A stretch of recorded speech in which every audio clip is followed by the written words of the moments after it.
So I think by now, everybody in the world is affected by the war in some way. Whether you're in Canada or Greenland and being threatened to be taken over, or if you're trying to fly through the Middle East, or if you're just trying to fill up your gas tank, the orange sky is affecting you. So in this video, I'm going to explain why our vacations around the world are going to be a lot more expensive now. I mean, I just checked flight prices for my trip back home, which I'm planning to do in May or June. It's up by about 15 to 20%. So a big screw you to the orange guy, as well as everyone else who voted for him. But not only has he screwed up the rest of the world, he's screwed up his own tourist industry. In today's video, I have a report that talks about Disneyland and how the visits to the United States hasn't been the same as usual. But people are actually still going to Disneyland, just not in the United States. And last, I have an article from CTV. It's titled, "Nano Survey Says Border Crossings No Longer on the Radar for Many Canadians." So we're going to talk about all of this in this video. And let's get started with the first one that talks about higher flight prices. If you're planning on booking a flight in the next few weeks, you may see a noticeable price hike as the conflict in the Middle East starts to impact the price of jet fuel. Industry analysts say you should brace for significant fare increases potentially in the coming months. If jet fuel prices remain high, an international flight could increase by some $100 to $200 one way. It's uncertain how domestic flights might be impacted, as airlines could try to minimize the impact. In a statement to CTV News, WestJet said rising jet fuel prices have already made operating flights more expensive. Air Canada and Porter Airlines both issued statements basically saying it's too early to forecast how ticket prices may be impacted. Now, like I said earlier, I was spot checking my flight price for my trip back home in May and June. But I spot checked how much it would actually be for me to fly home in May and June. And the price of it has jumped up by about $500. Now, it is a weekend, so, the weekend prices are usually more. And I'm going to check again on like Tuesday and Wednesday. But regardless of that, I have a feeling that my flight back home to visit my friends and family is going to cost me a little bit more. It looks like I'm going to have to do some constructive thinking when it comes to points. Joining me now is aviation management expert John Gradek. John, always appreciate your time. What kind of operational impact could this have on airlines? Do you see airlines cutting or canceling flights because of the conflict, or strictly raising fares to cover their costs? Well, there is that cancellation activity that's taking place, as we know, over the last 10 days, particularly in the Middle East, where, literally carriers like Emirates, Etihad, and Qatar basically have, for all intents and purposes, shut down their operations. And that's about 13% of the world's capacity of wide-bodied airplanes, basically coming out of commission. So that's a significant amount of world aviation capacity out. Airlines are avoiding Middle East airspace because of closures and risk. So, Air Canada has suspended services to Dubai and to Tel Aviv. British Airways has suspended service to the Middle East. So there are a number of carriers that are reducing capacity. Now, I think for most Canadians, flying through the Middle East isn't really going to affect you too much. But we do have international viewers here. And if you're from Europe trying to fly to Asia, or vice versa, you are going to be affected because the Middle East does serve as a transit point. And even countries like Thailand and, probably even Malaysia, their tourism industries are going to be affected as well. But I called this a while ago when the war started, because I knew eventually a report like this would come out, that jet fuel is going to be costing us a lot more. Throughout this period, and that drives up prices. Less seats, same demand, price goes up. And now we have, on top of that, we add jet fuel. It kind of slowed down earlier this week to $89 for a barrel of oil. It's now up to $97, $98, and who knows where it's going to go. So carriers like Porter and Air Canada, who said they're going to wait, don't really know where that price is going to settle, and then decide, that's the price against which we'll now put our fare increases in place. So there's a bit of a waiting game to see where this will settle down. But, the odds are strong that we will see a price increase. In fact, Air Transat, yesterday started to increase fuel surcharges on their international routes. Okay. So, A while ago, I also did mention that, now might not be the best time to travel. But if you are going to be traveling, you might want to be booking those tickets pretty quickly. Because in my opinion, whatever price you see for your ticket now is probably going to be the best that it'll be. it's starting to happen. All right, good to know. And so with so much volatility in the Middle East, as you were pointing out, so many cancellations at this time and the potential threat to air travel, to airspace, and now the possibility of increased cost, how do you see this potentially impacting demand from travelers? Well, what's going to happen to demand? If the price of oil, when it starts to skyrocket like it's doing, people get nervous in terms of their own expenses associated with purchasing oil-based products. So whether it's buying gas for your car, I just filled up my tank of gas like yesterday. I never paid more than $80, and now I'm over 100. So it's saying, whoops, there's something happening in my consumption of energy products, and so it's going to affect people's disposable income significantly. And so you now have to start making trade-offs about where do I spend my money. And travel is most likely a discretionary one. Mm-hmm. So there probably will be a downturn in demand because people's concerned about spending money and personal safety. So demand will shift. So it's a moving target. Right. And I think that we're going to see in Canada domestically not much of a change. Internationally, it'll start to skyrocket soon. All right, John Gradak. So as mentioned, like I said, if you have a flight that you're going to be planning to book, you might want to do it pretty soon.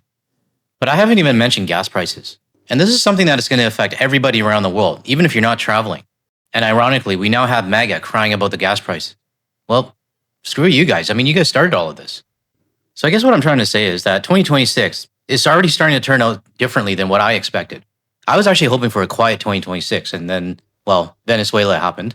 But I'm also starting to review some of the vacations I wanted to take. I'll definitely still be coming home for a visit. But my Australia trip? Yeah, I think we're still going to do it. I'm just going to be more economical about it. So let us know in the comments below. Are you still going to be continuing your vacations? Or are you going to be reviewing it and just maybe staying home? Now, before I move on to the next topic, I want to give a shout out again to YUL Spotter for sending me all of these plane photos. And since I opened up the video with an airline travel report, it was a perfect one to choose. So thanks again, YUL Spotter, for sending these over.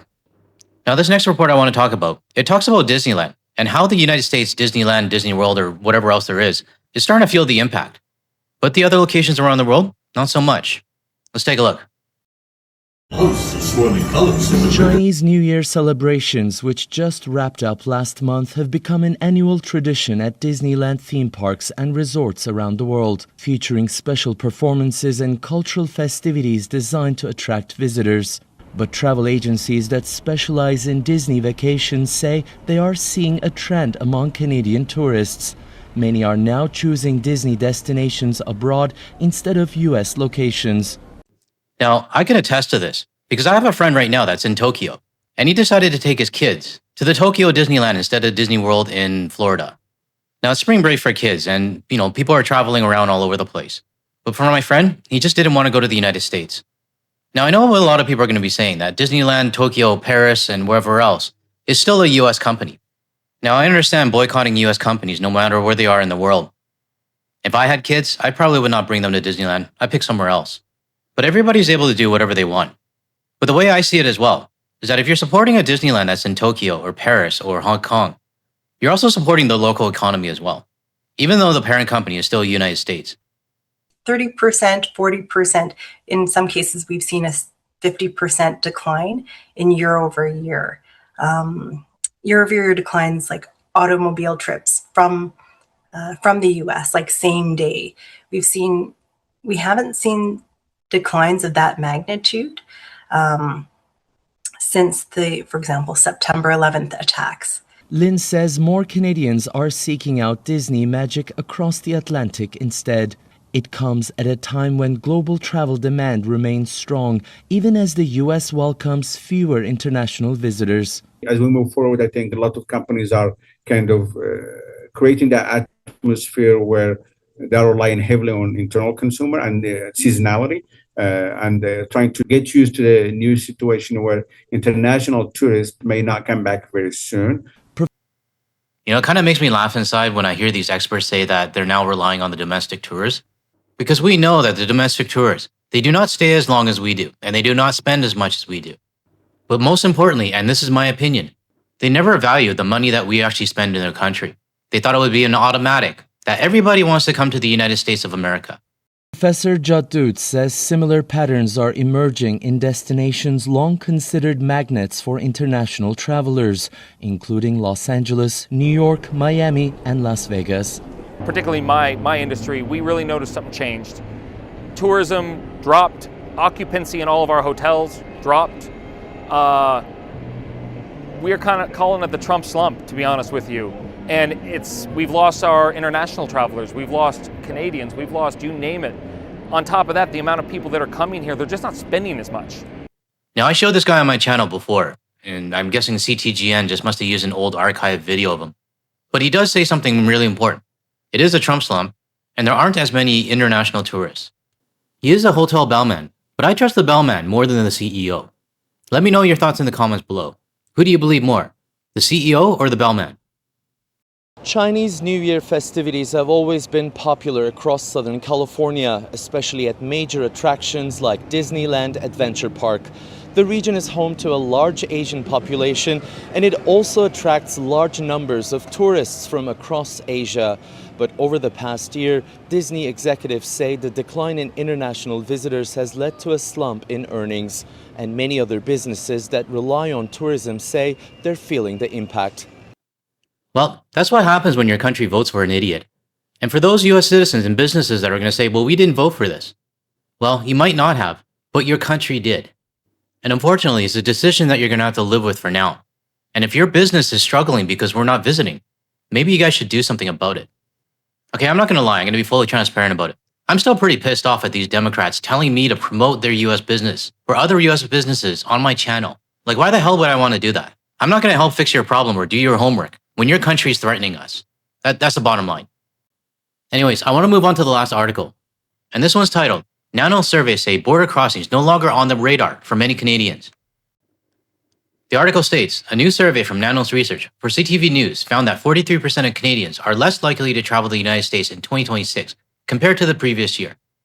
Now, I'm actually surprised because, this is CTV. It's a Canadian news network, but they've been doing paid promotions to promote United States and promote Orlando and wherever else they were trying to promote. So I'm kind of surprised that they actually did mention 43% of Canadians are less likely to travel to the United States. But hey, I'm not complaining. If this is what the numbers they're going to show, then, I'm going to show it. I'm just relaying the message to everybody. But I wanted to read out this paragraph. It says, Canadians are boycotting American goods and services. They're trying to send a message to the United States in terms of their anxiety and displeasure, in terms of the state of the trade relationships, he added. I think the reality is, there are a lot of options for Canadians when it comes to where they have a vacation. It would have been nice if you mentioned the 51st state or the disrespect, but just saying. But this chart is actually what I wanted to show everybody, and I'll read it out because I know some of you are just listening right now. 43% of Canadians are going to vacation less. 38% of Canadians are just not going to vacation in the US in general. 14% are going to vacation the same. 4% are going to vacation more in the United States, and 2% are unsure. Now, the vacation less part, I'm not really too sure what this covers. Are they going to vacation less, to the United States, or less in general?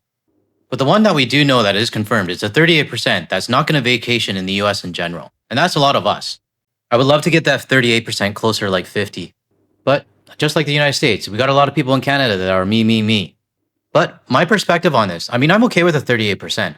Because I know 38% is causing the United States businesses to crumble, causing the US tourism officials to beg us to come back, and causing the businesses like the CEO from Vegas to create a promo for a 1-to-1 Canadian dollar. Speaking of Las Vegas, I just did a video on it 2 or 3 days ago. And I saw a lot of you in the comments saying that the guy from Toronto, he's not from Toronto. Let me play it again. Says it is his favorite getaway. We really love America. Canadians, they think different things, man, and Americans just have that set in stone, soul that they, just the culture. Russell, who lives in Toronto, says the appeal is about more than just gambling, a break from the Canadian winters. It's too cold. Canada's just so cold, and Vegas, Vegas is just beautiful. It's 85 degrees right now, t-shirt, shorts. Now, let me ask you, does that guy sound like he's from Toronto? I don't think he does. Anyways, back to the report. What I was trying to say is that even at 38%, we know we're doing major damage. And as long as we keep hearing reports of 2-for-1 promos or 1-for-1 exchange rate promos or, begging us to come back, we know that this 38% is still making a big difference. Now, will it grow? I'm going to guess, yeah. We just need the orange guy to say something stupid or invade another country or another incident to happen in the United States. People who are still going down might eventually say, hey, you know what? Okay, this is enough for me. And let's not forget, I'm just talking about Canada here. I'm not even talking about Australia or New Zealand or all of Europe or Asia or even South America that is boycotting the United States. So do I think the US tourism industry is going to decline even more? Yes. And when it does, I'm going to have my popcorn ready. Okay, that's all I got for this video. If you found any value in anything I said, or you agree with anything I said, and you want to hear more from a Canadian and international perspective without the US media bias, make sure you hit that like and subscribe button below. That way you're notified of my future videos. And if you want to see more of my videos, check out the ones that'll show up on your screen shortly. Thanks everyone, I'll see you in the next one.